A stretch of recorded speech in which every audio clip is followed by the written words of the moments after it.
Alice, which one of them hills that turkey on up there? He's on that furthest one over yonder. He's past that, those big trees over there in them pines. Those saddles, that cedars on the top? There at that cedar. There's a saddle off to the right there, and that turkey's on that saddle right there. He's about 600 yards over there. So he's on a different ridge, and that ridge right there. He's on that ridge, past this ridge right here. He's about 600 yards over there. Well, that's where we're headed. You going with us? No, I think it's turkey hunting. There's two's company. Company, three's a crowd. You know what I'm fixing to do? I'm fixing to lay down right here and take a nap. Find us some mushrooms while we're going. No, I'm taking a nap. You ready to go? Not really, but I'm going.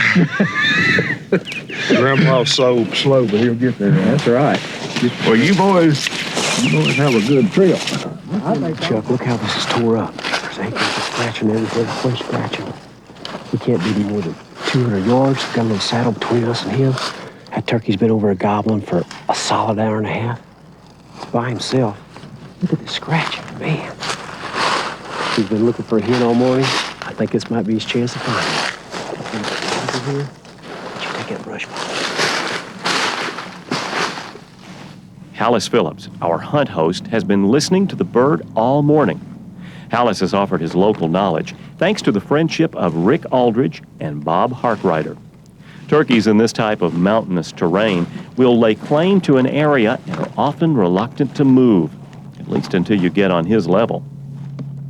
Walter is a firm believer in using different calls to convince a gobbler that he's listening to several hens. One of his favorite weapons is a slate call, especially up in the day.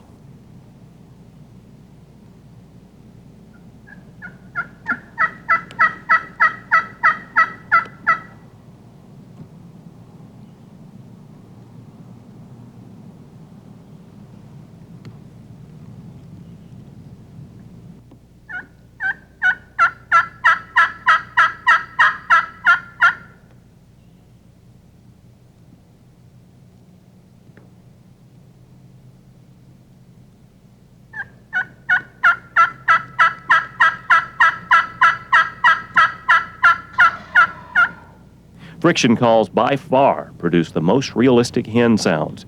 Plus, you can easily get the volume needed for long-range calling.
Looks like it's done.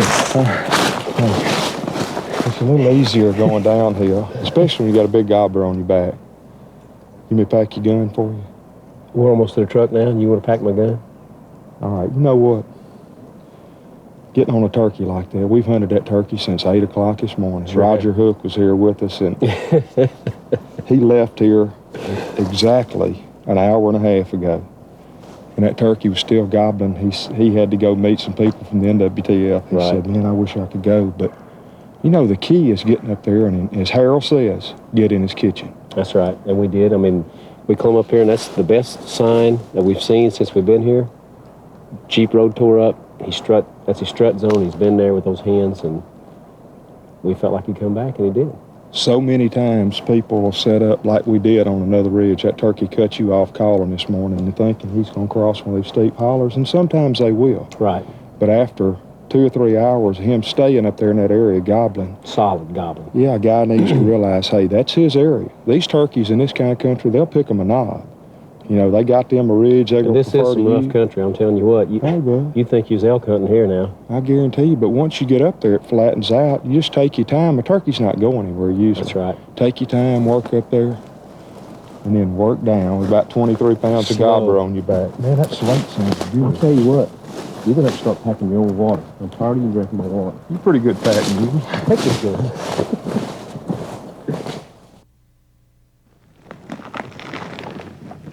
Oh, Matt, wait. 2 hens there running down the field.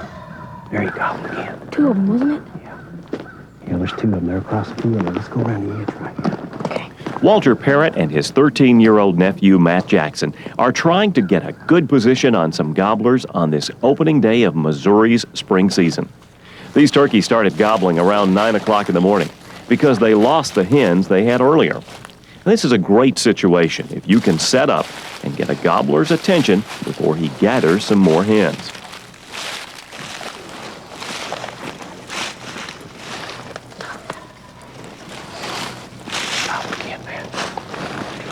Walter has good knowledge of this area.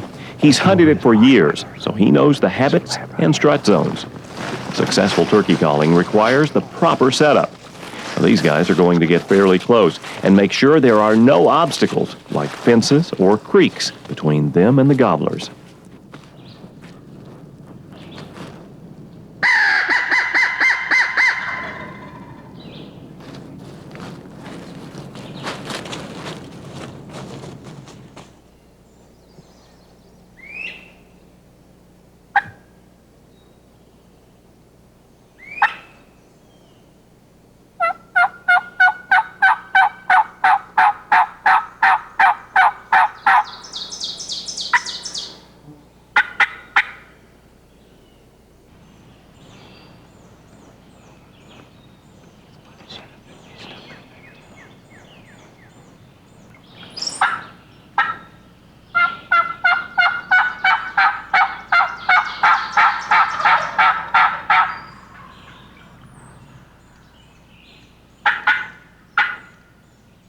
Matt has an 870 Remington loaded with 3-inch Winchester Supreme 1 3/4 ounce number 5s.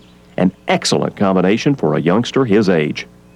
Not only are the longbeards responding, there are also some jakes and hens coming to the call. It's Matt's chance to take his first spring gobbler. What a feeling. Can you imagine what his heart rate is doing right now? He and Walter have been practicing on targets in real hunting situations. It looks like he's handling himself like a pro.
Safety is top priority in hunting.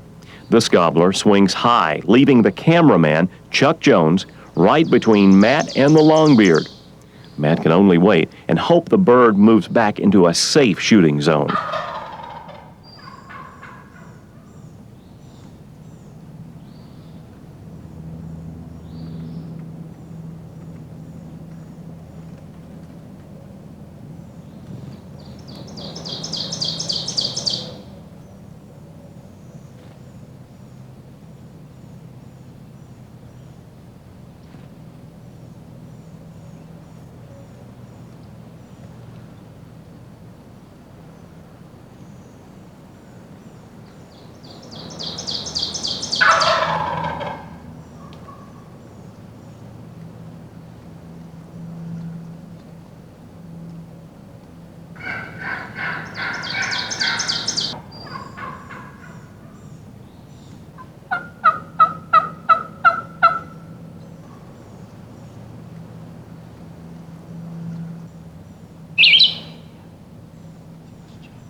Gonna shoot?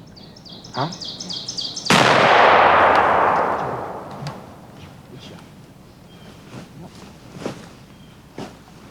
Good shot. Go to him. Watch your second. Good shot.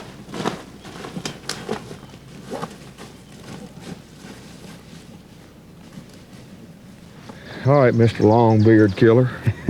What'd you learn this morning? Well, be patient. We got up this morning and didn't hear a turkey for about till 9 o'clock. I was getting worried for a while. You had a pretty rough guide. You know that, don't Yeah. you? Is that your first time to hunt with your Uncle Walter? My second. You know, he does that usually to people. He takes them to the terrible places first. You know, we get out there this morning, and what was the first thing you heard?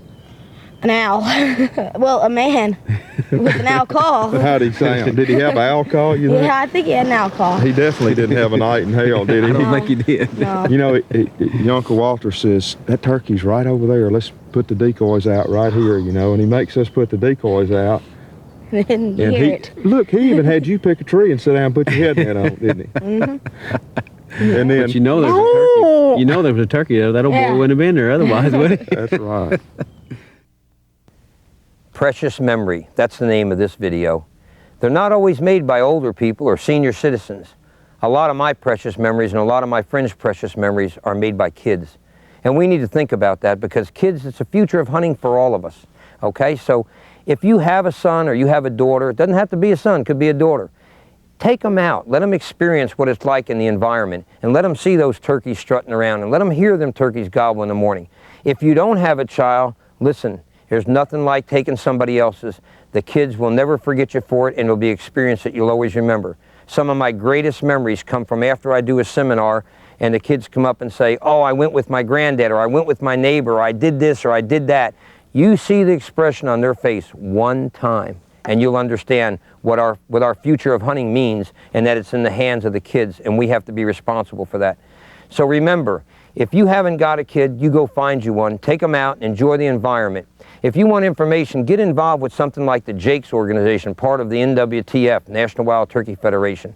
Look at the number on your screen if you want further information about the Jakes. And remember, precious memories are not just old people, they're young ones too. Lord, we didn't do no good this morning, but I'm gonna tell you something, this is a beautiful day. We're gonna get right up here on this ridge right up here. On a day like today, I guarantee these turkeys gonna be gobbling and active all day long. So let's find some good place to sit down up here, and I'm gonna call some. Jerry, what do you think right up here? You think, Jeff, what do you think? You think that's a good place right here? Looks like a good spot to me. Well, I'll tell you what. Looks like a lot of scratching around. I'll tell you what let's do.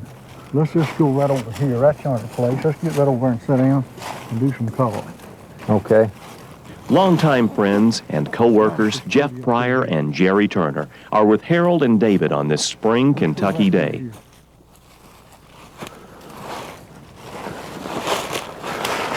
Trees are really greening up a lot, aren't they? You ain't joking, y'all. Look at this.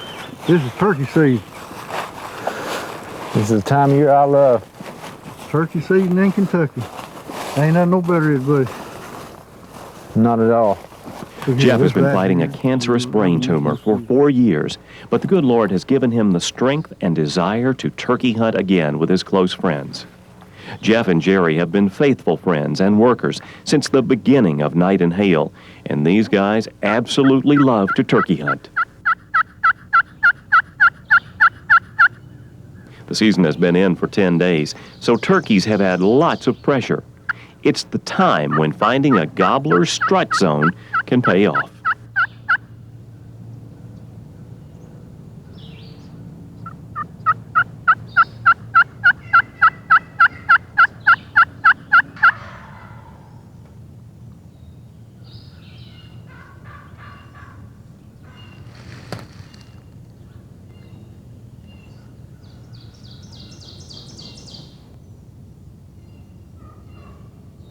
Hunting pressure has taken a toll on the turkeys.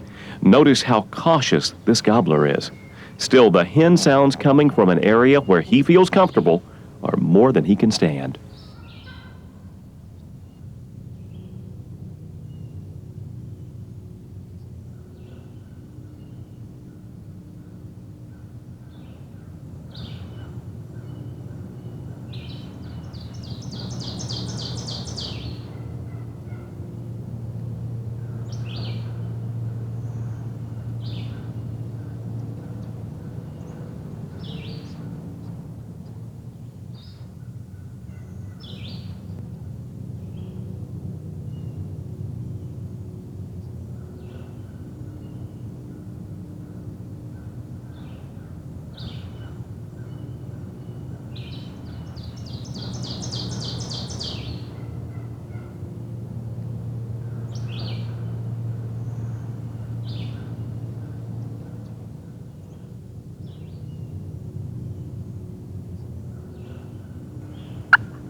Well, Jeff Pryor, after 22 years, I'll hunt with you. You kill you a good turkey. Folks, I don't know of anybody I'd rather be with today than three of my best friends in the world, Jeff Pryor, Jerry Turner, and Harold Knight. We've been out turkey hunting. Jeff here got him a turkey, needed a little help, but he managed to get it. And Jerry, we certainly appreciate you coming along to help us this morning. David, I'm gonna tell you something. We've turkey hunted with a lot of people all over the United States, but I can honestly say these are two of the better turkey hunters we have ever hunted with. Well, there's no question, and so the viewing audience knows and catches up on what's going on. Jeff, this is about 3.5 years now. You've had a brain tumor. Jerry, this is your third bout with cancer. You've had larynx cancer this year on a trach. Boys, looks like tough things have just hit us, but y'all keep wearing it out and keep going, and the turkeys pay for it, don't you, Jeff? That's right. That's pretty doggone This good. is probably the best medicine that Jeff and Jerry and Harold and David could ever have today. Oh, absolutely. Just Jeff, being able to be out in the outdoors. how long, Jeff, have you been working for Knight Hale? Probably about, it's over 13 years. And Jerry, you've been here about 25 to 28 years, haven't you? Something like that. My land, y'all two of the old boys. Fact is, these are our top tuners, and Jeff, I guess you probably tuned, well, Lord only knows how many turkey calls and goose calls, but probably 90% of all the goose calls has ever been tuned. And I was expecting you to break out and blow a goose call to that turkey this morning when he came up. You know, he was a little bit slow coming, wasn't he? Oh yeah, but I tell you what, that just made a longer but good hunt.